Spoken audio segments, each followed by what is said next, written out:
একটা ছোট্ট যন্ত্র মানুষের জীবন বাঁচাতে পারবে। কোভিডের যে জার্মটাকে বা যে কোনো ইনফেকশাস ডিজিজের জার্মটাকে, ব্যাকটেরিয়া বা ভাইরাস টোটালি ডিস্ট্রয় করতে পারবো আমরা এই ছোট্ট একটা যন্ত্রের মাধ্যমে। চিকিৎসা শাস্ত্রের ব্যাপারে আপনার কি কি আবিষ্কার আছে সেটা যদি একটু বলেন খুব ভালো হয়। চিকিৎসা শাস্ত্রে বা সাধারণ মানুষের কাজে লাগে এরকম জিনিস অনেকগুলো আবিষ্কার আছে। তার মধ্যে একটা আমি বলছি যে সেটা আমি আবিষ্কারের নাম রেখেছি ওপেক অ্যানালাইজার। তা সেই ওপেক অ্যানালাইজারটা কি সেটা ব্যাখ্যা করার জন্য একটু ঘটনাটা বলি। যে প্রতিনিয়ত যে ঘটনাগুলো ঘটছে, যে যাদের কোনো চামড়ার কোনো স্কিনের কোনো প্রবলেম যখন হয়, এই ধরুন আপনার হাতে কোনো একটা জায়গায় কি গালে কোনো একটা জায়গায় একটা প্যাচ লক্ষ্য করেছেন, তা আপনি কোনো ডার্মাটোলজিস্টের কাছে যাচ্ছেন যে আপনার একটা সমস্যার সমাধানের জন্য। তো এটা জাস্ট একটা যদি আমি অ্যাক্রস দ্য টিভি যদি আমরা দেখাই যে ধরুন আমি একজন ডাক্তার, আপনি একজন পেশেন্ট, আপনি আমার কাছে এসছেন তা দেখাতে গেলেন। তা আপনি আমাকে বললেন যে এরকম হাতে একটা জায়গায় স্পট এসছে। তা আমি আপনাকে প্রশ্ন করলাম যে আচ্ছা এই যে স্পটটা এসছে কতদিন হয়েছে? তা আপনি বললেন 7 থেকে 10 দিনের মতন লক্ষ্য করছেন। তখন ডক্টর ওই 3 to 4 ফিট ডিস্টেন্সে একটা নর্মাল টিউবলাইট ঘরে চলছে সেইভাবে বা টর্চ দিয়ে দূর থেকে দেখে দিলে একটা মেডিসিন লিখে দিল, বললো যে আপনি এই অয়েনমেন্টটা দোকান থেকে কিনে নিন আর এই মেডিসিনটা খান। অয়েনমেন্টটা দিনে 3 বার লাগাতে হবে, সকাল দুপুর রাত্রে, আর মেডিসিনটা দিনে 3 বার খাবেন। করে তারপরে আপনি বেরিয়ে গেলেন চেম্বার থেকে, নেক্সট পেশেন্ট দেখা শুরু হয়ে গেল।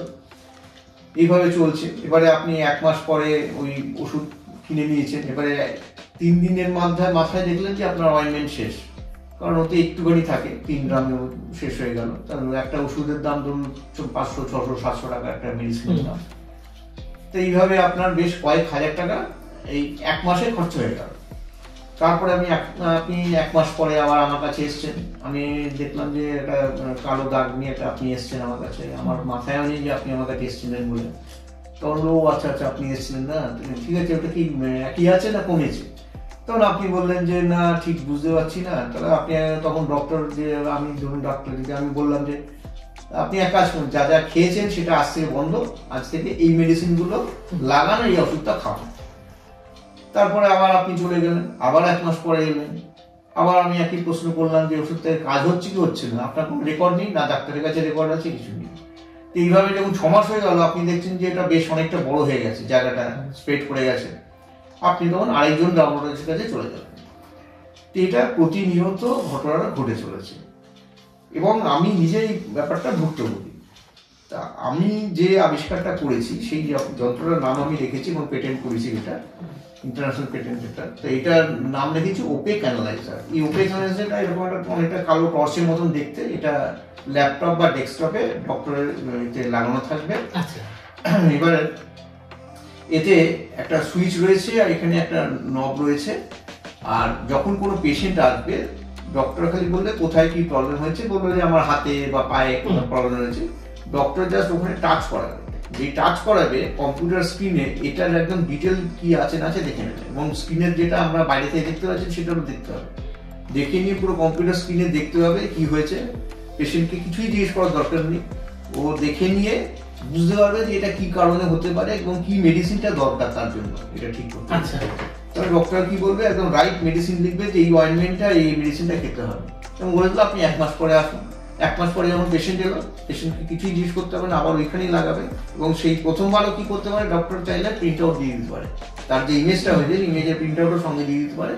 আর ডক্টর পেশেন্টের নাম অনুযায়ী একটা কোড দিয়ে সেটাকে সেভ করে রাখলো, যেটা প্রেসক্রিপশনে দিয়ে দেবে, যে কোডটা রয়েছে তার ফাইল নেমটা।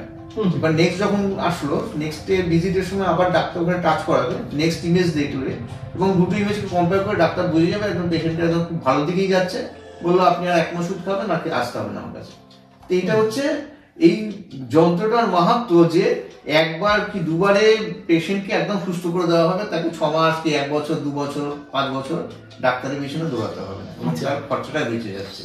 তো এই একটা সাধারণ যন্ত্র, এটার নাম রেখেছি ওপেক অ্যানালাইজার। কি করে অ্যাকচুয়ালি একটু যদি ডিটেইলস এর একটু এটা হচ্ছে ইমেজটাকে ক্যাপচার করছে, মানে চামড়ার উপরে এবং ভেতরে সবটাকেই ক্যাপচার। ধরুন আমি একটা উদাহরণ দিচ্ছি, আমাদের অনেক সময় হয় হাতের ভেতরে ফোড়া বেরোচ্ছে, ফোড়াটা বেরোনো হয়তো 7 দিন আগে থেকে ব্যথা শুরু হয়ে গেছে, বাইরে থেকে কিছুই টিপলে ব্যথা লাগছে, সবাই আমরা ভুক্তভোগী। এবার এই যন্ত্রটা যদি ওখানে লাগা যায়, ওখানে দেখিয়ে দেবে ভেতরে কি হতে চলেছে। আচ্ছা আচ্ছা। এবং এটা দিয়ে যেটা করা যায় সেটা হচ্ছে ক্যান্সার ডিটেকশন, যেটা স্কিন ক্যান্সার এমনি চট করে ধরা যায় না। এবং এই যন্ত্র দিয়ে কিন্তু যদি ডক্টর চায় স্কিন ক্যান্সার হয়েছে কিনা একটা ইয়েটা, সেটাকেও দেখে নিতে পারে, বাইরে থেকে দেখিয়ে দিতে পারে। এটাটা মানে খুব গুরুত্বপূর্ণ আবিষ্কার চিকিৎসা। সেই অন্ধ হয়ে যাওয়ার ব্যাপারটা আর কিছুই না, যে জন্মানোর পরে যদি 7 থেকে ম্যাক্সিমাম 10 দিনের মধ্যে আমরা চোখে একটা টেস্ট করতে পারি, সেই টেস্ট করলে আমরা জানতে পারবো যে আগামী দিনে বাচ্চাটা অন্ধ হয়ে যাবে কিনা।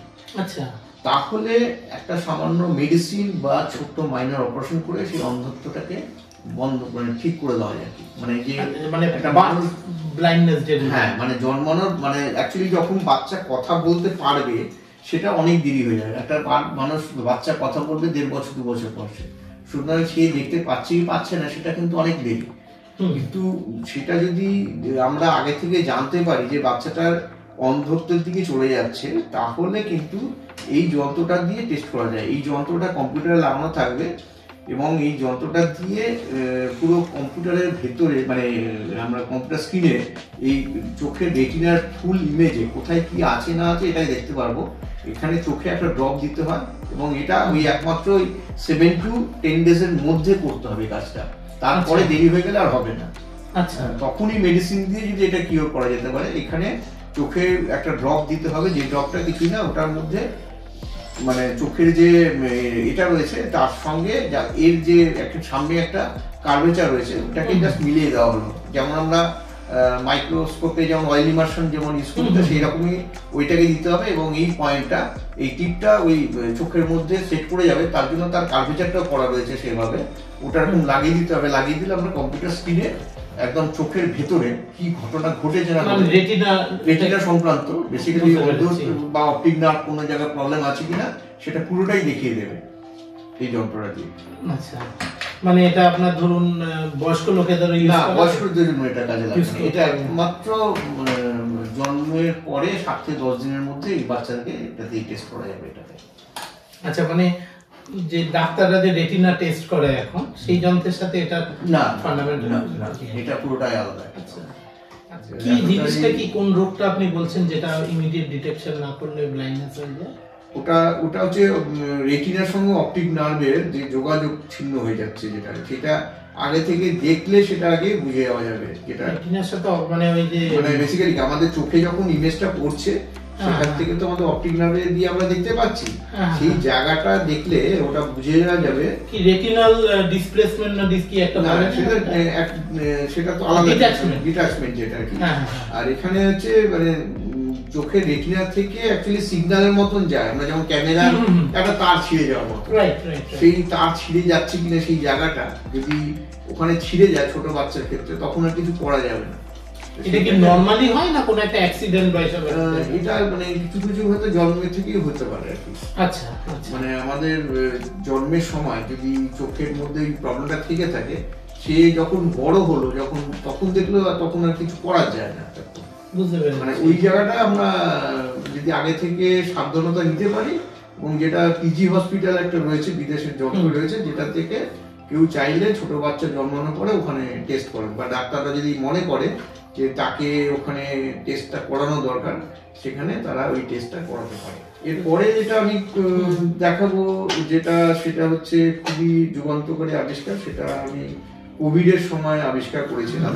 সেটার নাম আমি দিয়েছি পকেট ভেন্টিলেটর। আচ্ছা, পকেট ভেন্টিলেটরটা আমি দেখানোর আগে এর ঘটনাটা একটু আগে বলি। যে 2021 সালের 26শে এপ্রিল আমার কোভিড ধরা পড়ে এবং বাড়িতে আমি কাজের থেকে ফিরে চলে আসি। তখন আমার বেশ ভালো জ্বর, 102 এর মতন জ্বর। তারপরে আস্তে আস্তে জ্বর বাড়তে শুরু করে। ক্যালপল বা মানে ওই ধরনের প্যারাসিটামল ওষুধ খেয়েছি, কিন্তু দেখা যাচ্ছে জ্বর নামানো যাচ্ছে না। এই করতে করতে আমাদের প্রায় টেম্পারেচারটা প্রায় 104-5 এর মধ্যে ঘোরাফেরা করছে এবং ক্যালপল খাইয়েও কিন্তু কোনো রকম কিছু হচ্ছে না। তখন অনলাইনে একজন ডাক্তার দেখছিলেন, যিনি রাইট অ্যাঙ্গেলে বসেন, সেরকম একজন ডাক্তার উনি দেখতেন তখন অনলাইনে। এবং উনি ওনার ট্রিটমেন্ট করছিলেন, কিন্তু মানে ক্রমশ আমার খারাপের দিকে হচ্ছিল, মানে এমনই খারাপ হচ্ছিল যে আমার বাঁচার সম্ভাবনা ছিল না, এতটাই খারাপ হয়ে যাচ্ছিল condition।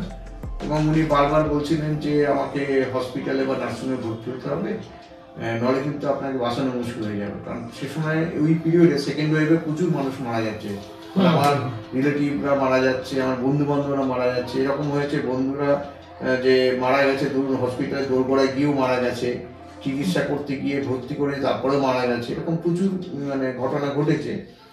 এবং যেটা আমার মাথায় তখন প্লে করছে যে আমি মারা গেলে তো বাড়িতেই মারা যাব, কিন্তু আমি তো নার্সিংহোমে কেন মরতে যাবো, তখন বাড়ির লোককে তো দেখতে দেবে না।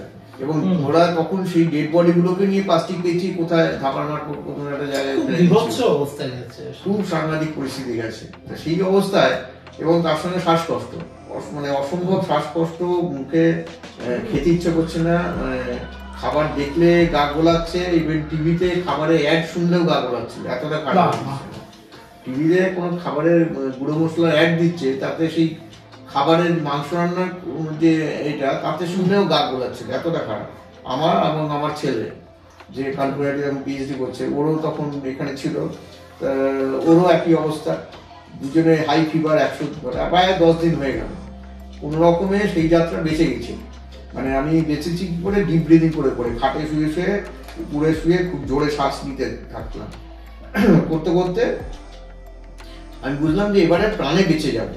প্রাণে যখন বেঁচেছি, তারপরে আমি আমার নেক্সট পরিকল্পনা হচ্ছে যে আমি তো প্রাণে বেঁচে যাবো, প্রচুর মানুষ তো মরে যাচ্ছে, তাদের জন্য কিছু একটা ভাবতে হবে, যাতে কিছুটা হলেও মৃত্যুটাকে ঠেকানো যায়। এটা ভেবে ভেবে তখন আমি খাতা পেন নিয়ে বসে পড়লাম, শুয়ে শুয়ে আমি খাটে বসে বা শুয়ে আমি আমার রিসার্চের কাজটা শুরু করলাম। তখন যে কিছু একটা করতে হবে যেটা সোসাইটিতে কাজে লাগে। আজকে করোনা আছে, কালকে তো এইটা অন্য কোনো রোগেরও তো কাজে লাগবে, এই ভেবে আমি কাজটা শুরু করলাম। করতে করতে আমি অনেক কিছু একটা ডিজাইন করে দেখলাম যে প্রচুর জিনিসপত্র লাগবে, সেরকম জিনিস তো ঘরে নেই, এগুলোকে আমি অর্ডার দিতে হবে বলে আমি অনলাইনে জিনিসগুলো অর্ডার দিতে শুরু করলাম। এবার অনলাইনে যখন অর্ডার দিলাম, 10-15-র মধ্যে আমার দেখলাম সব জিনিস ঘরে ঢুকে গেল।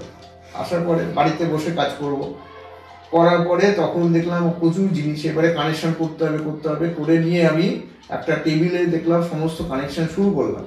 কানেকশন শুরু করে তার আউটপুটটা একটা মাস্ক, আমি সেই মাস্কটাকে নিয়ে যখন মুখে লাগালাম, দেখলাম যে আমার 85-এর মতন আমার অক্সিজেন লেভেল ছিল, খুব শ্বাসকষ্ট। উইদিন 2 to 3 মিনিটস আমি দেখলাম 98-99 পৌঁছে গেল। আচ্ছা, এত ফাস্ট আমার হয়ে গেল, আরাম হয়ে গেল, মানে তখন মনে হয় আমার শরীরে কোনো কষ্ট নেই। তারপরে আমি আমার ছেলেকে বললাম যে তুই আয় তো তোরটা দেখি, তো ওরও তখন 89 এরকম চলছিল, তো দেখলাম যে ওরও 2-3 মিনিটের মধ্যে 98-99 পৌঁছালো। আমি তখন বুঝলাম যে যেটা আবিষ্কার করতে গিয়ে সেটা দারুণ কাজে লাগে মানুষের। এবারে কি সমস্যাটা, মানে পুরো এতটা টেবিলে যা তার দিয়ে জিনিসে ভর্তি, আমি বললাম যে এটাকে তো কি করে কাজে লাগানো যাবে, এটাকে তো একটা ইনস্ট্রুমেন্ট বানাতে হবে। ইনস্ট্রুমেন্ট বানাতে গিয়ে দেখলাম ইনস্ট্রুমেন্টটা ছোট হতে হবে, মনে মনে ভাবছি যে ইনস্ট্রুমেন্টটাকে যদি ছোট করা যায়। করতে করতে তখনই একটা করে আমি ডিভাইসটাকে খুব কম্প্যাক্ট করলাম, যার ওজন মাত্র 300 গ্রাম ওজন দিয়ে, সেইটা হচ্ছে পকেট ভেন্টিলেটর। সেটা আপনাকে এখন দেখাচ্ছি। এটা হচ্ছে পুরোটা এই যন্ত্রটা এর মধ্যে থাকে, এর মধ্যে এইটা হচ্ছে মেইন ইউনিটটা, যেটা এখন বার করছি প্যাকেট থেকে তুলে। এইটা যেটা ওই পুরো টেবিল ভর্তি জিনিসকে এই এতটা ছোট জায়গার মধ্যে আমি আনতে পেরেছি। মোটামুটি এটার পিছনে আমার মোটামুটি আরো মানে কাজ করার পরেও আরো 1-1.5 মাস এটার পিছনে লড়াই করেছি, করে আমি যন্ত্রটাকে কমপ্লিট করলাম, করে তারপরে পেটেন্টের আবেদন করি, সমস্ত কাজগুলো করেছি এবং প্রফেশনাল পেটেন্ট নাম্বার সবই পেয়ে গেলাম। তারপরে এটাকে দিলাম, এখানে অন করলাম, দিয়ে অন করলাম তখন এখানে একটা লাইট জ্বলবে আর এই ইনস্ট্রুমেন্টটা আমার কাজ শুরু হয়ে যাবে।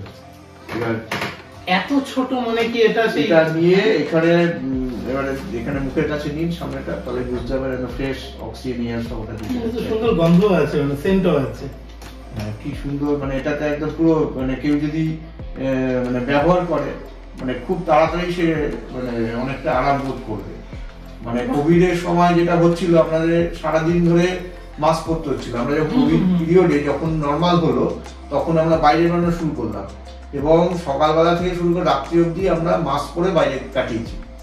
মোটামুটি 8 থেকে 10 ঘন্টা আমরা সবাই মাস্ক পরেছি।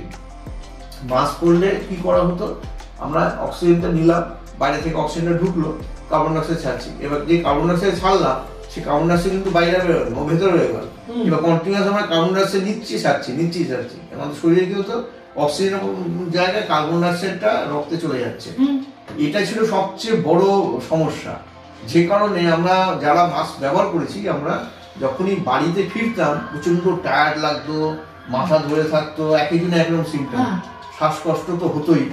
এইগুলো আমাদের হয়েছে, এটা দিয়ে কন্ট্রোল করা যাবে এটা। এবারে সেই সময় যদি এটা মানে কেউ ব্যবহার করে থাকে, তখন সে বুঝতে পারবে যে কতটা উপকারী। মানে বাড়িতে সে এসে সে যদি এটা করে থাকে, সেই 10 থেকে 15 মিনিটের মধ্যে সে একদম চাঙ্গা হয়ে যাবে এটা ব্যবহার করলে। এবং লাইট ওয়েট হতো, একদম লাইট ওয়েট। এবং এটা কস্টিং কিরকম পড়বে?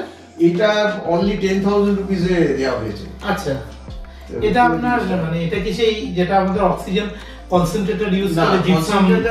কনসেন্ট্রেটর ওটা আলাদা আর কি। হ্যাঁ, কনসেন্ট্রেটরে ওটা তো অ্যাকচুয়ালি অনেকটা বড় হয়ে যায়, এটা ক্যারি করা যায় না।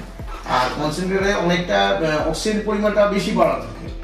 এখানে কি করা হয়েছে, এটা ব্যালেন্স করে এমন ভাবে করে দিয়েছি যে প্রয়োজন অনুযায়ী এখানে সেট করা যাবে। এবং এর সঙ্গে আমি এয়ারটাকেও পাঠাচ্ছি, এয়ার আর অক্সিজেনটাকে পাঠাচ্ছি, ব্যালেন্স করে পাঠিয়ে দিচ্ছি, যেভাবে যাতে করে অক্সিজেনের মানে পিওর অক্সিজেন দিলে কি হবে, কিছু সেলকে ড্রাই করে দেয়। সেই ড্রাই ব্যাপারটা এখানে হবে না। এখানে পেশেন্টের মানে কোনো রকম ক্ষতি হবে না। যেমন ধরুন অনেক পেশেন্ট আছে যাদের ইচ্ছা হয়েছে তারা প্লেন ল্যান্ডে হাঁটতে পারছে না, তার ইচ্ছা হয়েছে সে পাহাড়ে যাবে, তো সে এইটাকে করে পাহাড়ে চলে যাচ্ছে। এটা হবে। কতক্ষণ চলবে এই ব্যাটারি? এটা ব্যাটারিটাকে ব্যাটারি এটার মধ্যে সব রয়েছে, এর মধ্যে ব্যাটারি প্লাস সার্কিট রয়েছে, এর মধ্যে ব্যাটারি চার্জার দেওয়া থাকে। চার্জ দিলে এটা মোটামুটি যদি ফুল চার্জ, এখানে একটা ইয়ে আছে, নব আছে, নবটা যদি আমি ম্যাক্সিমাম দিয়ে রাখি, ম্যাক্সিমাম দিলে মোটামুটি 4 to 5 আওয়ার্স অব্দি চলবে। আর যদি আমি এটা মিনিমাম বাই করি, এবার 10 আওয়ার্স অব্দি চলে যায়, 10 to 12 আওয়ার্স অব্দি চলে যায়। সুতরাং এবং পাওয়ার ব্যাংক লাগিয়ে দিলে সেটা কেউ ক্যারি করতে পারে, যথেষ্ট লাইট ওয়েট।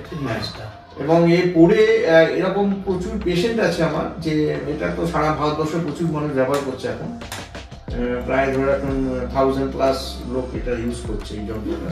এটা কোথায় কিনতে পারবে একজন? এটা কেনার জন্য আমার কাছে বিভিন্ন সংস্থা তারা যোগাযোগ করেছে, তারা বানালে দাঁড়িয়ে বিক্রি করবে, কিন্তু আমি দিইনি একটা কারণে, যে আমি যে 10,000 টাকা এটা দিয়ে দিচ্ছি, সেইটা তখন 10,000 টাকা থাকবে না, সেটা মানে ধরুন লাখ-খানেক টাকা তারা বিক্রি করবে, সেইটা তখন সাধারণ মানুষের আয়ত্তের মধ্যে থাকবে না। কারণ এই যন্ত্রটা একদম নিম্ন মধ্যবিত্ত মানুষও ব্যবহার করছে আমার এখান থেকে যন্ত্রটা নিয়ে। আর এটা মিডিয়া কভারেজ প্রচুর করেছে এই যন্ত্রটার উপরে, এবং যে কারণে কি এটা বিশাল একটা পরিচিত রয়েছে, যে কারণে যখনই কারোর কোনো অসুবিধা হয় বা সিওপিডি পেশেন্ট বা এরকম যখন থাকে, বা অ্যাজমা পেশেন্ট, তারা আমার সঙ্গে যোগাযোগ করে যন্ত্রটা কিনে নিয়ে যায় এখান থেকে। অর্ডার দিয়ে, আমি বলি অর্ডারটা দিয়ে রাখতে হবে, কারণ একটা যন্ত্র প্রথম থেকে শেষ অব্দি যেতে 1.5 মাস সময় লাগে। তো সেইটা যদি আমার আগে থেকে অর্ডার দেওয়া থাকে, তাহলে সে পেয়ে যাবে টাইমলি, এবং হয়ে গেলে সে কালেক্ট করে নিয়ে যায়। এবং যেমন কিছু মানুষ আছে যে তারা অক্সিজেন কনসেন্ট্রেটর উপরে নির্ভরশীল ছিল, অক্সিজেন সিলিন্ডার উপর নির্ভরশীল ছিল, তারা মানে কোনো সময় ভাবিনি, সে হয়তো দোতলা রয়েছে, সে কোনো সময় ভাবিনি সে ব্যাংকে যেতে পারবে, বাজারে যেতে পারবে, কবে যেতে পারবে। এই যন্ত্র নিয়ে একটা মানুষ সে হেঁটে বাজারে যাচ্ছে, ব্যাংকে যাচ্ছে, মানে টেকনোলজিটা কি সিমিলার না আলাদা? এটা পুরোটাই আলাদা, ওটা আমার টোটালি ইনোভেটিভ টেকনোলজি। কারণ এর মধ্যে অনেকগুলো ফিল্টার আছে, ভালভ আছে, ওর মধ্যে অনেক কি বলে ব্লোয়ার আছে, পাম্প আছে, সবকিছু দেখতে এইটুকুনি, এর মধ্যে প্রচুর জিনিস, একটু একটা ছোট্ট জিনিস এটার মধ্যে, এর মধ্যে অনেক কিছু জিনিস করে তারপর আলটিমেটলি আউটপুটটা এখানে বেরোচ্ছে, যেটা আমি ওই বড় জায়গার মধ্যে করেছিলাম। আচ্ছা আচ্ছা আচ্ছা, অনেকগুলো সেন্সার এখানে রয়েছে। এবং এটা আরেকটা ইয়ে হচ্ছে যে মানে যখন কেউ ব্যবহার করবে, ধরুন আমি ব্যবহার করছি, আমার পাশে যদি আরেকজন কোনো ইনফেকশাস ডিজিজ, কোভিড হোক অন্য কোনো ইয়ে, তাহলে তার রোগটা আমার শরীরে যাবে না, সেটাও ব্যবস্থা করেছে। বা আমি ব্যবহার করছি, আমার কোনো একটা ডিজিজ আছে যেটা অন্য লোককে ক্ষতি করবে, বাইরে থেকে, অর্থাৎ আমি যে কার্বন ডাইঅক্সাইড ছেড়ে দিচ্ছি, সেটা অন্য লোককে কোনো হ্যাম্পার যাতে না করে, অর্থাৎ বাইরে থেকে যখন এয়ারকে নেবে, বাইরে এয়ারটা যখন এখান থেকে ঢুকবে, সে ফিল্টার হয়ে হেপা ফিল্টারের মতো। না, পুরো ফিল্টার শুধু তাই না, ও পুরো জার্মটাকে পুরোপুরি মেরে দেবে। এই জিনিসটা আপনার মানে কিরকম কতগুলো ইউনিট মোটামুটি এগুলো বিক্রি করে? প্রায় 1000 ইউনিট বিক্রি করে। প্রচুর উপকারী, মানে এটা শুধু ভারতবর্ষেই প্রচুর লোক ব্যবহার করছে এটা এখন, মানে কলকাতা, বম্বে, মাদ্রাস, বিভিন্ন জায়গায় আছে। লুকিং এট দ্য ফিউচার, একটা প্রশ্ন মাথায় আসে যে all this technology আপনি পেটেন্ট করেছেন, সো অবভিয়াসলি পেটেন্টে আপনাকে ডিসক্লোজ করেছেন, but they primarily remain with you. হ্যাঁ, তো is your son going to take forward the mantle of your discoveries? সেটা তো সময় বলবে, কারণ ওর ফিল্ড হচ্ছে এখন আর্ট সায়েন্স নিয়ে পড়াশোনা করছে বা পিএইচডি করছে, পড়াশোনা করবে না, পিএইচডি আর্ট নিয়ে, আর্ট সায়েন্স, আর্ট সায়েন্স, আচ্ছা, জিওলজি, হ্যাঁ জিওলজি, আচ্ছা পড়াশোনা করেছে। তা ও এখন ওই someone has to carry your men tell, সেটা একটা ঠিকই, এবং সেটা যদি ওর আগামী দিনে ও চায় যে বাবার রিসার্চ গুলোকে কিছুটা আর কি এখন অব্দি আপনার বলছেন এই একটা তৈরি করতে আপনার 1.5 মাসের মতো টাইম লাগে, তো that's a lot of effort behind this. Filter গুলো কিন্তু রেগুলার তো চেঞ্জ না, করা সেটা যায় না, বলতে এটা অটো ক্লিনিং ডিভাইস করে দেওয়া হয়েছে, মানে আচ্ছা। কোন রকম যাতে ক্লিনিং করতে না লাগে, ভেতর থেকে ক্লিনিং এর ব্যবস্থা রয়েছে। ও সেল ইতে করে বাইরে থেকে ডাস্টটাকে ওয়ার করে দেবে। খুব ইচ্ছা করছে ভিতরে কি আছে দেখতে, কিন্তু you might not become, because I am a curious person, actually very curious person. এটা মানুষের প্রচুর মানে এত মানে ভালো লাগে যে লোকের যখন মানে শুনি যে তারা মানে কিছু কিছু পেশেন্ট আছে তারা এতটাই স্যাটিসফাইড আর কি, যে যেটা তারা মেডিসিন দিয়ে কখনো ভাবেনি যে তারা সুস্থ হবে, এই যন্ত্রটাকে ভালো করে দিয়েছে। বাহ বাহ। মানে একজন পেশেন্টের কথা বলি যে ওনার ওয়াইফ মানে ভদ্রলোক ওনার ওয়াইফের জন্য মানে খুবই কষ্ট পাচ্ছিলেন, এবং ডক্টররা বলেছিলেন যে ওনাকে আর বেশি দিন বাঁচানো যাবে না, ওনার লাঙের কন্ডিশনটা খুব খারাপ, আর ওনার অক্সিজেন দিয়ে নর্মাল অক্সিজেন দিয়ে ওনার 80-র উপর উঠতো না, মানে সারাদিন অক্সিজেন চলতো। ওরা অ্যাকচুয়ালি ভদ্রলোক তারপর ওই দাদাগিরিতে আমার প্রোগ্রামটা দেখে নিয়ে তারপরে আমার সঙ্গে যোগাযোগ করার পরে তারপর আমার সঙ্গে দেখা করে বলে যে আমার বিশেষের জন্য একটা লাগবেই আর কি। তা উনি নিয়ে যান আমার থেকে, নিয়ে গিয়ে কি করেছেন যে প্রথম কাজ করেছেন যে যেগুলো ভাড়া করেছিলেন যে সিলিন্ডারগুলো আগে দোকানে ফেরত পাঠিয়ে দিয়েছেন, নিয়ে বলেছে এই যন্ত্রই তুমি ব্যবহার করো। এবং আমার কথা অনুযায়ী সেই যন্ত্র ব্যবহার করে 1.5 মাস পরে ডাক্তার কাছে যখন ভিজিটে গেছে, সে মানে ডাক্তারও ভাবতে পারেনি একটা নল ফল ছাড়া একটা মানুষ ওইভাবে চলে আসতে পারে। ডাক্তার তখন মেজার করে দেখছে যে 98 পৌঁছেছে, বলছে যে আপনার সুস্থ কি করে, তখন বলছে এই যন্ত্র আমাদের করে দিয়েছে। এইগুলো কিছু কিছু এমন ঘটনা ঘটেছে আমার কাজের মধ্যে দিয়ে, যেটা আর কি মানে ডাক্তারি ক্ষেত্রে বা মেডিকেল চিকিৎসা শাস্ত্রে একটা বিরাট। আমি একটা সাজেস্ট করবো একটু যে দেখুন, মানে আজ আমি জানি অনেক মানুষ যারা সিওপিডিতে খুব কষ্ট পায়, তো এইরকম যন্ত্র যদি মাস প্রোডাকশন হয়, it will really help people.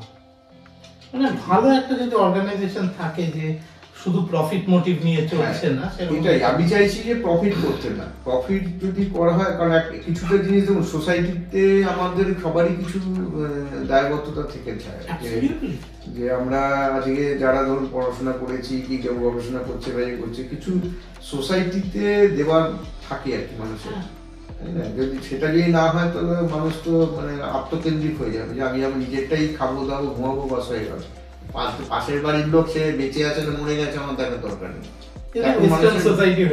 এটা এখন মানুষের হয়ে গেছে, এখানেও হয়ে আসছে। সেইখানে দাঁড়িয়ে এরকম জিনিস দরকার যারা প্রফিটের কথা না ভেবে মানুষের কাজে লাগবে এরকম কিছু একটা ভাবে, মানে অর্থাৎ আমার রিসার্চটাকেও আমি সেইভাবেই চিন্তা ভাবনা করি যে এটা শুধু আমি যদি প্রফিট করতাম তাহলে তো আমি অনেক টাকাই রোজগার করতে পারতাম, কিন্তু আমি সেটা করিনি। আমি চাইছি যে আমার টাকার দরকার নেই, আমি এখানে চাইছি যে লোকের কিছুটা কাজে লাগে। তারপরে এই নয় যে আমি না খেতে মরে যাবো, তাহলে কাজটাকে করবো না, সেটা তো নয়, কিন্তু আমার মিনিমাম রিকোয়ারমেন্ট যেটুকুনি সেটুকুনি আমার দরকার, বাকিটা আছে আমার সোসাইটিতে যদি কিছু দিয়ে দিতে পারি। আপনি একটা কথা বলছিলেন যখন আবিষ্কারগুলোর কথা হচ্ছে যে এখন আমার 2 মাসের কাজ বাকি, এখন আমার এত মাসের কাজ বাকি, হাউ ডু ইউ ডিটারমাইন? এবং এই প্রশ্নটা আমি করছি যারা ভবিষ্যতে মানে এই ফিল্ডে আসবে বা নতুন কিছু ইনভেনশন করতে চায়, নতুন কিছু আবিষ্কার করতে চায়, how do you determine when the product is ready and when you are ready to start? আমার যে গবেষণা আমি যে করছি সেটা এত দীর্ঘ বছর ধরে, অর্থাৎ বলতে পারেন ছেলেবেলা, একদম মানে শিশু বয়স থেকে, ছেলেবেলা বলবো না, একদম শিশু বয়স থেকে করছি। করতে করতে আমার যে নিজের মধ্যে যে একটা কনফিডেন্স বিল্ড আপ হয়েছে, সেইটার থেকে আমি বুঝতে পারি কাজটা, মানে আমি যেন চোখের সামনে দেখতে পাই। মানে এরকম সময় মানে আমি অবাক হয়ে যাই, নিজেই অবাক হয়ে যাই যে আমি ধরুন কোনো কাজ করছি, আমার মাথায় যেন মনে হয় যেন কেউ বুদ্ধিটা একটা কেউ অ্যাপ্লাই করে দিল, নাহলে হয়তো এক একটা জটিল সমাধান সেটা আমি কিভাবে করব সেটা আমার একটা সময় ঘটে যায়, যে কাজ করছি করতে করতে দেখা গেল যে আমি একদম ঠিক ডাইরেকশনে এগোতে থাকছি আর কি। মানে নর্মালি যে কাজগুলো হয়, যে মানে আমাকে তো কেউ আর হেল্প করে দিচ্ছে না, যে আমি কারোর সাহায্য নিই না, মানে না আমি কোনো ফিনান্সিয়াল হেল্প নিই, না কোনো ইউনিভার্সিটির কোনো প্রফেসরের কোনো হেল্প নিচ্ছি, না গভর্নমেন্ট অফ ইন্ডিয়ার থেকে বা বিদেশে কারোর কাছ থেকে কোনো হেল্প নিচ্ছি। আমি হেল্প কেন নিই না, আমি তাহলে বায়াস হয়ে যাবো। আমি আমাকে যদি আজকে কোনো ইউনিভার্সিটি কোনো গাইড করে, সে বললো তুমি এটা করো, তখন দেখা গেল আমি যেটা করতে চাইছিলাম সেটা হলো না। আমাকে যদি গাইড করে, যেটা আজকে পিএইচডি স্টুডেন্টরা যেটা করছে তাকে গাইড থাকে, তাকে গাইড বলছে তুমি এইটা এটা করো, তারপর সে সেটা নিয়ে করছে। কিন্তু সেক্ষেত্রে আমার যে স্বাধীনতাটা, যে আমি একটা জিনিস করব, আমি মনে মনে ঠিক করেছি সেটা আমি করবো, তো আমি করেই দেখাই সেটাকে। এবং যখন চ্যালেঞ্জ পাই, যে আমার এরকম পরে আমি আসছি সেরকম চ্যালেঞ্জের কথা, যে আমি যখন কোনো চ্যালেঞ্জ সামনে পাই যে এটা হয় না বা এটা করতে হবে, আমি সেই চ্যালেঞ্জটাকে অ্যাকসেপ্ট করি এবং করে দেখাই। দুটো কথা মনে পড়লো। একটা জিনিস হলো, মানে it is a guiding principal of single world news. আমরা যদি কারো থেকে টাকা নিই তাহলে আমরা কিন্তু বায়াস হয়ে যাবো fundamentally, be it government, be it any PA, news has to be unbiased. But আমি এই যে কনসেপ্টটা আপনি বললেন না, যে একটা ভিতর থেকে যেন আমি একটা অ্যান্সার খুঁজে পাই, বা এই জিনিসটা কিন্তু নিকোলা টেসলাও বলেছিলেন। কিন্তু there is apparently an infinite ocean of knowledge যেখান থেকে আমরা পাই, বা আমাদের সনাতন ধর্মে আমরা বলি না যে ব্রহ্ম থেকেই আমরা সবকিছু পাই, that is the ultimate source of it.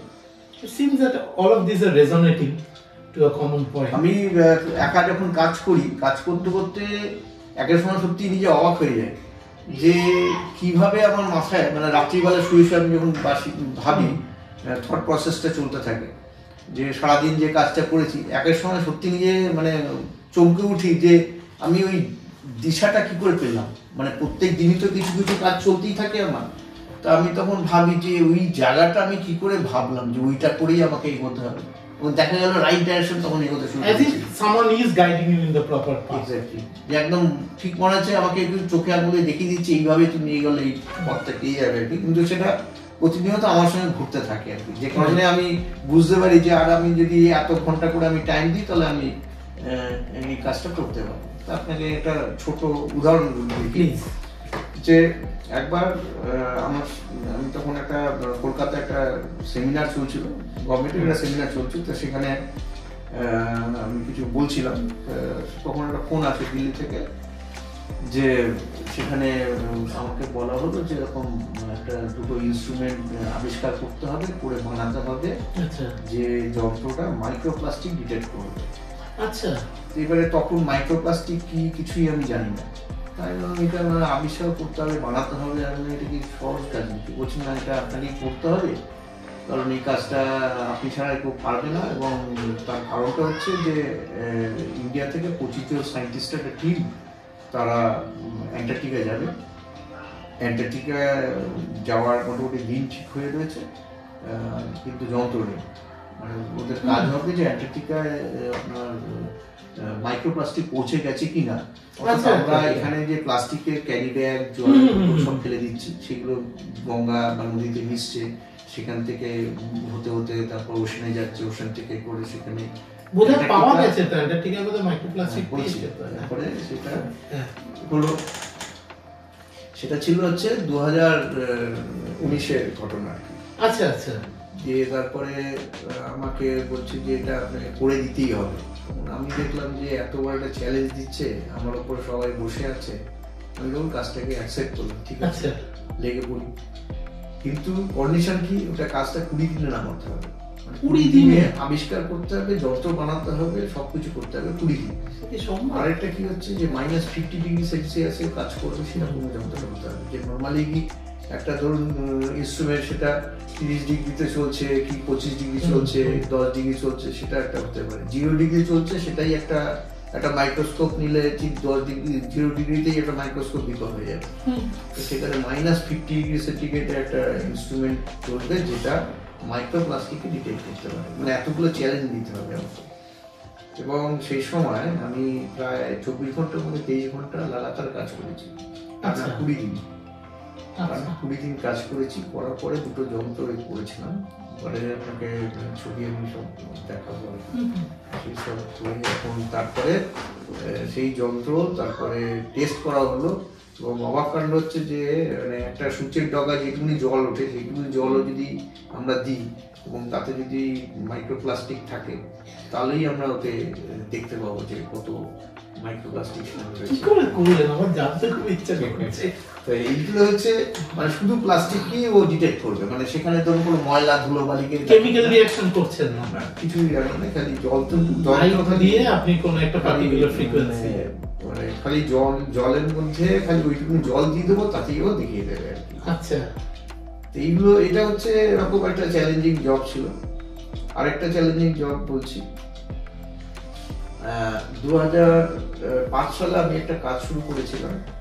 সে কাজটা এরকম একটা ভেবেছিলাম যে একটা মাইক্রোস্কোপ কি এরকম বানানো যেতে পারে যে আজ অব্দি যে ধরনের মাইক্রোস্কোপ, যত টাইপের মাইক্রোস্কোপ তৈরি হয়েছে সবকটা মাইক্রোস্কোপের কাজ একটা ইনস্ট্রুমেন্ট করতে পারে, এরকম একটা যদি যন্ত্র আবিষ্কার করা যায়। তো আমি কাজটা শুরু করি। করতে করতে মানে একের সময় হয় কি আমার একটা আবিষ্কারের সঙ্গে আরেকটা আবিষ্কারও চলতে থাকে। করতে করতে মোটামুটি 2010-এ আমার ইনভেনশনটা কমপ্লিট হয়। আচ্ছা, তারপর পেটেন্ট ফাইলিং করি, করে ঠিক হয়ে আমার নেক্সট ইনভেনশনে লেগে পড়ি। এরপরে কি হয়েছে, এটা চলছে। এরপরে যখন পরবর্তী কাজগুলো যখন করছিলাম, ওইটা হচ্ছে সেই যন্ত্রটা মোড়া হয়েছে। আচ্ছা, সেই ঐতিহাসিক যন্ত্র, তো বাকিটা বলছি আপনাকে। হ্যাঁ, পরে নেক্সট যখন আমি কাজ করছি ততক্ষণে দেখা গেল যে ওর মধ্যে এমন কিছু জিনিস দরকার যেটা আর কি কোথাও নেই, কিনতে পাওয়া যাচ্ছে না। তারপরে আমি ওটাকে ওপেন করি, যেটা আবিষ্কার করি। কারণ আমি জানি পেটেন্ট ফাইলিং তো করে দিয়েছি, এবারে দেখা যাক। তারপরে করছি। এবারে পেটেন্টের ব্যাপারটা হচ্ছে আমার পেটেন্ট আবার 7 বছর লেগেছে, পুরোটা 10 বছর লেগেছে এরকম ভাবে। তারপরে কারণ ওটা এত সার্চিং এর হয়, all over the world searching হচ্ছে, সেই জন্য এত বেশি সময় লাগে। তারপরে 3 বছর পরে ইনস্ট্রুমেন্ট যেটা বানিয়েছিলাম, যেটা অ্যাপ্লাই করেছিলাম, সেটা আর কিছুই পড়েনি, মানে কোনো তার বডিটাও নেই, তার ভেতরে কিছু নেই, সব খোলা হয়ে গেছে। আচ্ছা, খোলা হয়ে গেছে, কিছু নেই। এবারে 2 বছর 2-3 বছর কেটে গেছে, জিনিসটা একদম নেই। তারপরে অন্য আবিষ্কারও হয়ে গেছে। এরপরে 2019 সাল নাগাদ আমার কাছে গভর্নমেন্ট অফ ইন্ডিয়ার যে কন্ট্রোল অফ পেটেন্ট আমার কাছে মেল পাঠায় যে আমি যে আবিষ্কারটা করেছিলাম সেই আবিষ্কারটা সারা পৃথিবী সব জায়গায় ঘুরেছে, আমার পেপারটা রিসার্চ পেপারে, এবং সবাই বলেছে যে এটা থিওরিটিক্যালি পসিবল, প্র্যাকটিক্যালি হতে পারে না। তারপর হচ্ছে যে আমেরিকার একজন সায়েন্টিস্ট, সে অনেক দূর এগিয়েছিলেন কিন্তু সাকসেসফুল হয়নি। আর জাপানের একজন সায়েন্টিস্ট, সে ট্রাই করেছে, সাকসেসফুল হয়নি। এবং বাকি সব কান্ট্রি বড় বড় সায়েন্টিস্ট তারা বলেছে যে এটা একদমই সম্ভব না, কেউ যদি করতে পারে সে নোবেল প্রাইজ পাবে। আচ্ছা, তখন কন্ট্রোল অফ পেটেন্ট বলছে যে আপনাকে একটা তারিখ দিয়েছিলেন, মানে ওই তারিখে 12:30 টাইম দিয়েছিলেন, যে 12:30টার সময় আমাকে যন্ত্র নিয়ে আমার এখানে চেম্বারে আপনি দেখা করবেন, ওটার লাইভ ডেমনস্ট্রেশন আমার দরকার আছে। আচ্ছা, তারপরে একবার যেই মুহূর্তে মেলটা পেয়েছি আমার তখন মাথায় হাত, কারণ যন্ত্র কিচ্ছু করিনি। হাতে রয়েছে 7 দিন সময়, 7 দিন সময়, 12:30 টাইম, আর যন্ত্র কিচ্ছু নেই। এবার আমি ভাবছি যে এটা কি যদি না নিয়ে যাই তাহলে তো আমার একটা চ্যালেঞ্জ অ্যাকসেপ্ট হবে না, তখন ভাববে যে এটা ফালতু আমি এটা করেছি, সাকসেসফুল হয়নি বলে আর গেলাম। আমাকে প্রুভ করতে হবে যে আমি সাকসেসফুল হয়েছিলাম। সেটা করার জন্য প্রায় 23 ঘন্টা 23.5 ঘন্টা কাজ, লাগাতার 7 দিন কাজ করলাম। করার পরে যখন 12:30টার সময় ওনার চেম্বারে গেছি, হাতে একটা সাদা রঙের বাক্স, তারপরে লাল স্ট্যাম্প দেওয়া যন্ত্রটা তখন রয়েছে আমার। উনি বিশ্বাস করতে পারেননি যে একজন ইন্ডিয়ান সায়েন্টিস্ট এটাকে কমপ্লিট করে নিয়ে আসতে পারবে, যেটা সারা পৃথিবীতে চ্যালেঞ্জিং জব। দিয়ে উনি চেম্বারে ওনার চেয়ার থেকে উঠে দাঁড়ালেন, দাঁড়িয়ে আমাকে জোড়হাত করে নমস্কার করে চেয়ারে বসালেন, চেয়ারে রেখে, এবং উনি ওনার চেয়ারে গিয়ে বসলেনই না, উনি আমার পাশে দাঁড়িয়ে রইলেন এবং 1.5 ঘন্টা ধরে এই লাইভ ডেমনস্ট্রেশন চললো। চলার পরে উনি বললেন যে আমি, এবং ভিডিও সব রেকর্ডিংও হয়েছিল আর কি, বললো যে আমরা এটা তো পেটেন্ট, এবং একদিনের মধ্যে পেটেন্টের এও হয়ে গেল, আমার গ্র্যান্ড ফ্যান্ড সব এসে গেল, এবং বললেন যে আমরা এটা নোবেল প্রাইজের জন্য এই করবো, আমি বললাম দেখুন আপনারা মেল করবেন, নমিনেশন করবেন, সবই করবেন, কিন্তু ফার্দার ফলো আপ এমনি করবো না, কারণ নোবেল প্রাইজে যেটা হয় প্রচুর লবিবাজি আছে, প্রচুর পলিটিক্স কাজ করে, এবং রেগুলার ওখানে ফলো আপ করতে লাগবে, আদারওয়াইজ এই নিয়মত সেনের মতো মানুষকে 10 বছর নোবেলের জন্য পড়ে থাকতে হয়েছিল। এনিওয়ে তা সেসবগুলো আমি ওনাদেরকে জানিয়ে দিলাম। তারপরে ওরা কয়েক মাস পরে আমাকে ওরা পাঠালো যে ওরা যেটা পাঠিয়ে তারা একটা আমাকে সিক্রেট ডকুমেন্ট বলে, এটা সিক্রেট একটা ডকুমেন্ট, এটা সপাতে একটা নোটশিট ওরা বানিয়েছিল যে কেন আমার নাম রেকমেন্ড করা হয়েছে। কোন ক্যাটাগরিতে? ফিজিক্সে? হ্যাঁ, ফিজিক্সে। মানে এটা বলে এসেছে, সুতরাং আমার এটাই হবে, এটাই ভাবতে হবে, সেটা কেন থিংকিং আউটসাইড দ্য বক্স।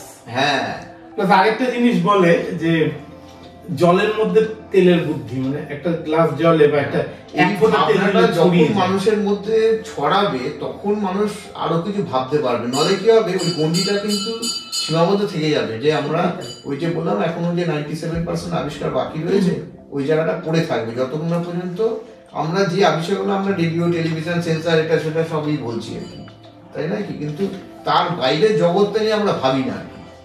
কি করে ভাবতে পারবে তখনই সে তার আনন্দটা খুঁজে পাবে। আজকে আমি কাজ করে আনন্দ পাই, আমার কাজের মধ্যে যে আনন্দটা খুঁজে পাই, সেই আনন্দটা তখনই পাবে যখন তার মধ্যে গভীরে সে ঢুকতে পারবে। শুধু আমি কাগজ কলমে করলাম, আমি আনন্দ পেলাম, সেটা কিন্তু হবে না যতক্ষণ আমি রিয়েলি পরীক্ষা করে দেখবো আমি ভাবনাটা আলটিমেটলি যখন দেখানো যাচ্ছে যে আমি করতে পেরেছি, সেটা থ্রু এক্সপেরিমেন্ট করতে হবে।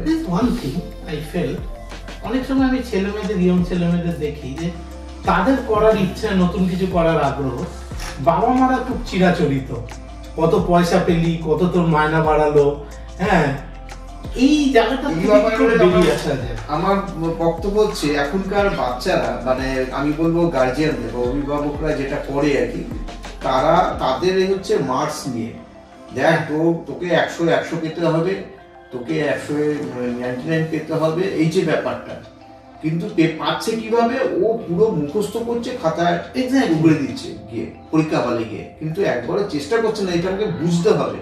বলে বুঝতে হবে না তোকে, গার্জিয়ান বা টিচাররাই বলে তোকে বুঝতে হবে না, তুই এটা পড়ে নি, খাতা লেখ। তা ডিভিডি কি হচ্ছে, কেরিয়ার তো তৈরি করছে, কিন্তু আলটিমেটলি সেই কেরিয়ার কোনো দাম পাবে না, আগামী দিনে কিছু সেটা আমাদের সোসাইটিতে কাজে লাগবে না। ও হয়তো চাকরি করলো, নিজের একটা এগুলো এস্টাবলিশমেন্ট ভালো পেলো, লাইফে সেটেল হলো, কিন্তু সেটা সোসাইটিতে কাজে লাগবে না। সোসাইটি তখনই কাজে লাগবে যখন পড়ার সঙ্গে সেটাকে বুঝবে। সে এখন বোঝে না মানুষ, জাস্ট এখন তো কোচিং হয়ে গেছে, প্লাস হচ্ছে যারা ধরুন এখন জয়েন্ট এন্ট্রান্স এরকম একটা এসছে, যেটা আগে ছিল না, মানে সব বিভিন্ন রকম কোচিং সেন্টার শুরু হয়েছে, যে কিনা আইআইটি বা ইঞ্জিনিয়ারিং এ যে বা মেডিকেলের ওটা পড়লে তখন পাওয়া যাবে, সেই জন্য বাবা মারাও ওতে ভর্তি করে দিচ্ছে, যা টাকা লাগুক তোকে একটা ভালো ইঞ্জিনিয়ার, ডাক্তার তৈরি হতে হবে, সেভাবে ভর্তি করে দিচ্ছে। কিন্তু তোকে যে শিখতে হবে, তোকে মানে এর ডেপথে ঢুকে করতে হবে, সেটা কিন্তু গার্জিয়ানও বলছে না, টিচারও বলছে না, বা কোচিং সেন্টারগুলোতেও বলছে না। তারা তো রেগুলার নোট রেডি রেখেছে, নোট রেডি, সেই নোট তোরা মুখস্থ করবি, খাতায় লিখবি। আমি নোট রেডি করে দিলাম, এটা গত 10 বছরে এই কোশ্চেন গুলো এসেছিল, এইটা কোশ্চেন, এটা তার অ্যান্সার। মানুষের সাথে চ্যাট জিপিটির কি তফাৎ রইল? এটা তার অ্যান্সার হবে, এইটা লিখবি, তাহলে তুই ফুল মার্কস পাবি, 10-এ 10 পাবি কি 10-এ 9 পাবি। এটা তো দেশ গড়ছে না, সে নিজেও করছে না, দেশও তো করছে। এটা খুব মানে আমার ভাবতেও অবাক লাগে যে এই জায়গা থেকে যতদিন না বেরিয়ে আসবে যে আমার নম্বরের দরকার নেই, আমার বোঝার। আমি এটা সবাইকে এটাও বলি যে তুই দেখ, আর্কিমিডিসের প্রিন্সিপাল তোকে বুঝতে গেলে মুখস্থ করতে লাগে না। আর্কিমিডিসের প্রিন্সিপাল নিজে হাতে যদি কেউ করে, এটা জাস্ট উদাহরণ দিচ্ছি, আর্কিমিডিসের প্রিন্সিপালে যা যা বলেছে সেটা যদি কেউ নিজে হাতে, তার জন্য খরচা লাগে না। আমি একটা ছোট্ট স্প্রিং ব্যালেন্স নিলাম, একটা হালকা স্প্রিং ব্যালেন্স নিলাম, একটা প্লাস্টিকের একটা প্যাকেট নিলাম, হ্যাঁ, আর একটা জলের মগ এসব নিলাম। একদম এত সুন্দরভাবে আমি ব্যাখ্যা করে বুঝে নেব, ওই যে বুঝবো, আর আমার বই মুখস্থ করতে হবে না। এই যে সাবলাইম আনন্দটা, এটা কিন্তু কেউ বোঝে না। মানে তখন ও নিজে বুঝবে যে আর্কিমিডিস আমার মুখস্থ করতে হবে না, যে এতটা মিডিয়ার মধ্যে এতটা দিলাম, ওটা যদি অ্যাবজর্ব না করে ততটা এই হবে সেই হবে করে। বইতে যা লিখেছে সেটা আগে নিজেই পড়ে মানে পড়তে হবে না, এবং একদম সে মাথায় এমন ঢুকবে সে জীবনে কোনো ভুলবে না সেটা। মানে হ্যান্ডসন এক্সপেরিমেন্টে কোনো রকম বিকল্প নেই, যে কারণে আমার একটা ডিজাইন আছে, বেশি করায় না স্টেম বলে একটা জিনিস আছে, জানেন শুনেছেন কিনা, সায়েন্স এন্ড টেকনোলজি, হ্যাঁ স্টেম যেটা ব্রাঞ্চ, যেটা আমরা বলি যে ফিজিক্স, কেমিস্ট্রি, ম্যাথমেটিক্স, সেইটা আমি ডিজাইন করেছি। তাতে অনেক এক্সপেরিমেন্ট নিজে লিখেছি, বই লিখেছি। তারপরে সেই স্টেমটা তাতে করে প্রচুর আমি স্টেম কি ডিজাইন করেছি এমনভাবে যে আপনি ক্যাপজেমিনি নাম শুনেছেন হয়তো, সফটওয়্যার। তো ওরা তখন আমার থেকে নিয়ে একটা এনজিও আছে দীনবন্ধু ট্রাস্ট বলে, তো ওদের আমরা কোলাবোরেশন করে তখন সব সাপ্লাই করেছি, এবং তারপরে বহু স্কুল কলেজে এটা দেওয়া হয়েছে। মানে তার মধ্যে যেটা আছে যে আমি ভাবতে শিখিয়েছি, অর্থাৎ মানে শুধু হাতে করবে আর নিজে ভাববে। আমি কিছু ধরুন একটা এক্সপেরিমেন্ট সেট আপ করে দেখিয়ে দিলাম, এই এক্সপেরিমেন্টগুলো করুন, সেই এক্সপেরিমেন্টগুলো ওরা নিজেরা হাতে করবে, করে নিয়ে ওই কম্পোনেন্ট, ধরুন সে 20টা কম্পোনেন্ট আছে, এই 20টা কম্পোনেন্টকে কাজে লাগিয়ে ফার্দার আর কি এক্সপেরিমেন্ট ডিজাইন করা যায়। ওইটা যতক্ষণ না করবে ততক্ষণ কিন্তু ওই মানে খালি মুখস্থ করে খাতা লিখবো হবে না। ওইটা যখন নিজে করবে, যে আমাকে 20টা কম্পোনেন্ট দিয়েছে, 20টা কম্পোনেন্ট এত সুন্দর একটা এক্সপেরিমেন্ট করা গেছে, আমি এই কম্পোনেন্টগুলোকে আর কি করতে পারি। বুঝতে পেরেছি। হ্যাঁ, দীনবন্ধু ট্রাস্টের আমি একটা কাজ করেছি, মানে টেস্টিং সফটওয়্যার বানিয়ে দিয়েছিলাম। তাই গরিবদের ওরা আছে। কবে করেছিলেন এটা? 2018 শেষাশেষি। ভদ্রমহিলা ছিলেন, খেয়াল আসছে না নাম। শৈবাল মিত্র হচ্ছে, হ্যাঁ শৈবাল মিত্র ইন্টারাক্ট করেছে। তো অনেকদিন আগে হয়ে গেল, তারপর প্রায় 4-5 বছর হয়ে গেল না, প্রায় 6 বছর। তো চিংড়িঘাটা গেছিলেন নাকি? গেছিলেন? চিংড়িঘাটা স্কুলটায় গেছিলাম, সেখানে পড়ায়। হ্যাঁ হ্যাঁ, বেলেঘাটা এরিয়াতে। আচ্ছা, 2 বার গেছিলাম। আচ্ছা, হ্যাঁ, খুব ইন্টারেস্টিং জায়গাটা, খুব ইন্টারেস্টিং পপুলেশন ডেমোগ্রাফিক্স। মানুষকে অ্যাকচুয়ালি স্টুডেন্টদের ভাবতে হবে, এই ভাবনাটা ধরিয়ে দিতে হবে। আমি চেষ্টা করি সেটা ধরানো, কিন্তু how can we scale it? Think of it on think you are a scientist, যে আপনি এই যে আপনার গ্রেট আইডিয়াস গুলো, how can you reach the masses? আপনি হয়তো 10টা লাইফ ইমপ্রুভ করছেন, can you improve thousands or lakhs of life? সেইটা করতে গেলে তাহলে মিডিয়া যদি হেল্প করে, বাবা সোশ্যাল মিডিয়াতে যদি আমরা পোস্ট করতে চাই, আমি কখনোই সাজেস্ট করব না, যেমন সায়েন্সকে মুখস্থ করে কেউ কিছু করতে পারে না।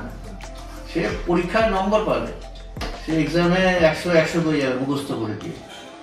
কারণ যে এক্সামিনার সে খাতা দেবে বা একটু দারুণ লিখেছে, ঠিক আছে 10 আউট অফ 10 হয়ে গেল, ঠিক আছে 100 পেয়ে গেল, কিন্তু শিখলো না কিছু, না কিছু শিখলো না, নাথিং টু, না এটা মানে ফিউচারে কোনো কাজে লাগবে না এটা।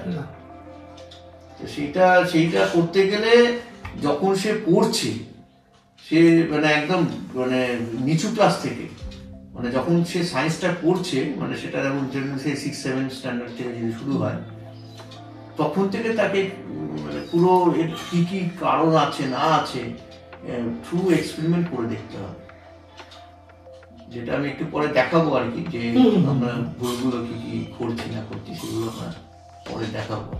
অ্যাবসলিউটলি, হ্যাঁ, মানে পুরো জিনিসটা দেখুন যে আপনার সাথে কথা বলে আরো মনে হচ্ছে যে এই জিনিসটাকে যদি সত্যি জনগণের মধ্যে ছড়ানো যায়, সাধারণ ছেলে মেয়ে, ইয়ং ছেলে মেয়েদের মধ্যে, তো অরিজিনাল আবিষ্কার না হলে দেশ কি করে উন্নতি করবে? ঠিকই তো। $1 ট্রিলিয়ন শুধু তো ট্রেডে হবে না। আবিষ্কারের সঙ্গে এখন লোকের টাকাটা বেশি ভাবে আগে। সেটাই হচ্ছে প্রবলেম। আমি আবিষ্কার করে আমি এত টাকা রোজগার করবো, মানে তাহলে কি তার সঙ্গে একটা কন্ডিশন জুড়ে গেল। কিন্তু ওইভাবে কি অরিজিনাল আবিষ্কার না, হবে না। পয়সাটাকে যদি প্রাইমারি অরিজিনাল রিসার্চে আমাদের দেশের আমি দেখেছি ট্র্যাডিশন। আপনি একটু বলে রাখি, আইআইটিতে আমাকে সেই দিল্লি আইআইটিতে আমাকে সেই অপরচুনিটি দিয়েছিল যে ওখানে পুরো ল্যাব সেট আপ করে দিয়েছিল। যে আমি ওখানে তখন জয়েন করিনি একটা কারণে, যে তখন মানে আমার মাথার উপরে কেউ একটা থাকবে যে দেখবে যে আমি কি কি কাজটা করছি না করছি, কিন্তু আমার যে আজকে আমি যেগুলো করছি সেটাতে আমাকে কেউ বলতে আসছে না যে তুমি এইটা করো কি ওইটা করো। কিন্তু মানে সেটা যখনই কেউ বলবে তখন কিন্তু আমার নিজস্ব আবিষ্কারটা থাকবে না, তখন অন্য লোকের আইডিয়া আমাকে কাজে লাগাতে হবে। সে বললো তুমি এইটা করো, এইটা বার করো, যেটা নর্মাল পিএইচডিতে যেটা হচ্ছে আর কি, যে গাইড বলছে তুমি এইটা করো এটা, কিন্তু সেখানে রিসার্চার যে আছে তার নিজস্ব কোনো আইডিয়া সে কাটাতে পারছে না।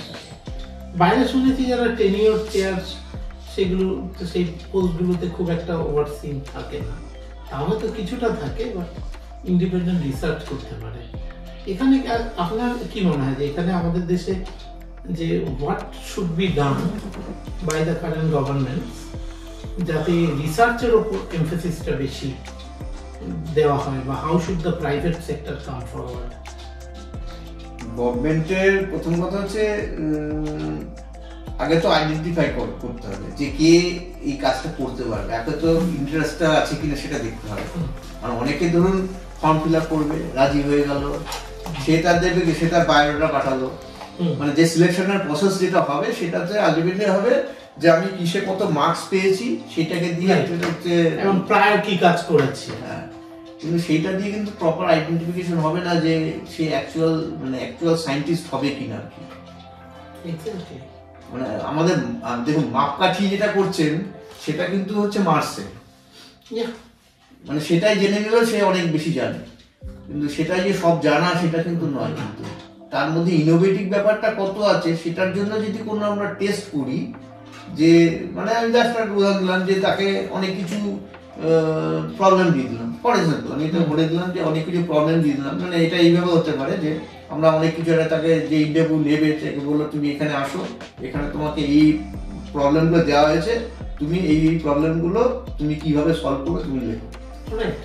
তাহলে সে কি করবে, সে যে এক্সামিনার হবে বা যে দেখবে যে কি কাজ করছে, সে দেখবে এই প্রবলেমগুলো ও কি ভাবে চিন্তা করছে, সেটাই রতনে রতন চেনে। সেইভাবে যদি করা যায় তাহলে আমরা ঠিক ডাইরেকশনে এগোবো। কিন্তু তার মানে সেই যে এক্সামিনার তাকেও কিন্তু সেই লেভেলের হতে হবে, নিলে হবে না, শুধু ব্যুরোক্র্যাট দিয়ে হবে না। নরমাল প্রফেসর দিয়ে এই কাজটা হবে না, বা নরমাল যারা পিএইচডি করাচ্ছে তাকে দিয়েও হবে না, কারণ তার চিন্তাধারাটাও কিন্তু একই দিকেই রয়েছে। মানে একটা জিনিসের মানে কি বলবো, অন্যদিকে ভাবা যায় একটা জিনিসকে, মানে আমি ধরুন ফর এক্সাম্পল আমি এটা দেখছি, ঠিক আছে, এটা জাস্ট উদাহরণ দিচ্ছি, আমি এটা দেখছি, তো এটা কি সবাই বলে এটা একটা গোল মতন একটা বার রয়েছে, একটা সলিড জিনিস রয়েছে, তা আমি কি দেখে সলিড বললাম, এটা উল্টো দিক থেকে কি দেখেছি, দেখিনি, তাই নয় কি?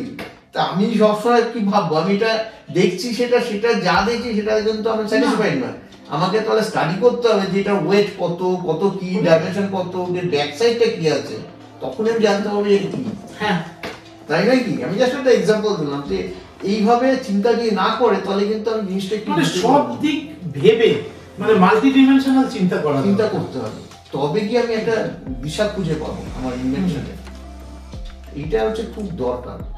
তো এই মেসেজগুলো আমার মনে হয় সোসাইটি বা স্টুডেন্টদের কাছে পৌঁছানো উচিত, যে শুধু নাম্বারটাই মানে আলটিমেট নয়, এবং কেউ যদি এইভাবে ভাবে তার মানে এই না যে নাম্বার কমে যাবে, এবং তার ভাবনাটা যে তার খাতা দেখছে তাকেও বুঝতে হবে, সেটাই হলো বড়। আমি একটা খুব মানে বুদ্ধির সঙ্গে একটা জিনিসকে বুঝিয়েছি যে আমার খাতাটা দেখছে তাকেও সেই বোঝার এটা থাকতে হবে, নলেজটা থাকতে হবে।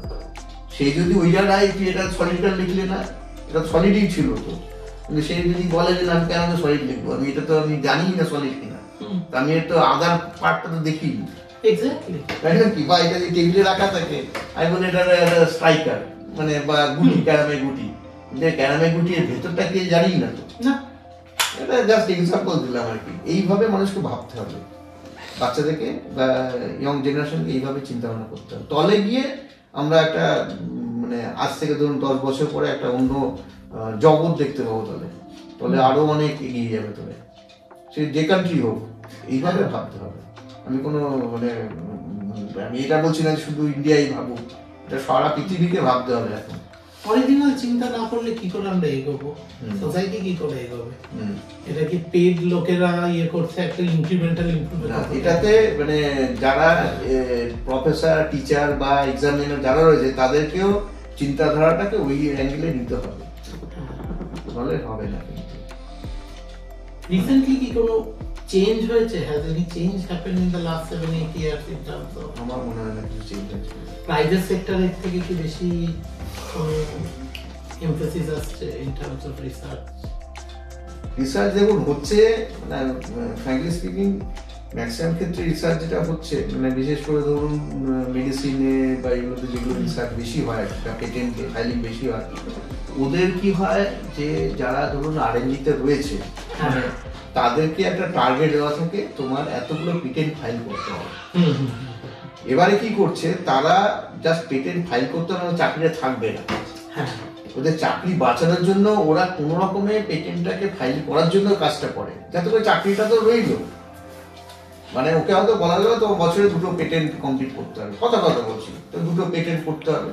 এবার দেখা গেল ও যদি টুলি আবিষ্কার করে তাহলে একটা হবে না, ও দেখলো আমাকে 2টো করতে হবে, ও এখান থেকে কিছু সেখান থেকে কিছু করে টোলে নিয়ে মোটামুটি দেখলো যে এটা হচ্ছে, আমি পেটেন্টটা ফাইলিংটা জমা করে দিই, আমার চাকরিটা তো রয়ে গেল, আমি 2টো তো কমপ্লিট করে দিই, আমার পড়া ছিল 2টো কমপ্লিট করে দিই, ফাইলিং করে দিয়ে আমার পেটেন্ট পারমিশন নামা পেয়েছি, আমার কাজ হয়ে গেল। এখন একটা অদ্ভুত ট্রেন্ড সেদিন দেখলাম, ইটের থেকে একটা ছেলে ইন্টার্নশিপ করতে এসেছিল উড়িষ্যার একটা কলেজ। সে বলছে আমি এরকম 2-3টা পেপার ফাইল করেছি। আমি বললাম যে আমরা বিটেক করেছি তখন পেপার ফাইল কি, বিটেকটা ভালো করে বের হবো, পেপার ফাইল করেছে হতে কি দিনে দিনে পেপার ফাইল করছে, 2 দিনে পেপার ফাইল করছে। কি ব্যাপার, কি ফাইল করেছে আমি দেখি। বলছে না এক্সিস্টিং অমুকে এটা করেছে, আমি সাজেস্ট করলাম এটাকে অন্যভাবে করা যেতে পারে, সেটাই পেপার ফাইল হয়ে গেল। কোনো অ্যাকচুয়াল এক্সপেরিমেন্ট নেই, কোনো ডেটা নেই, কিছু নেই।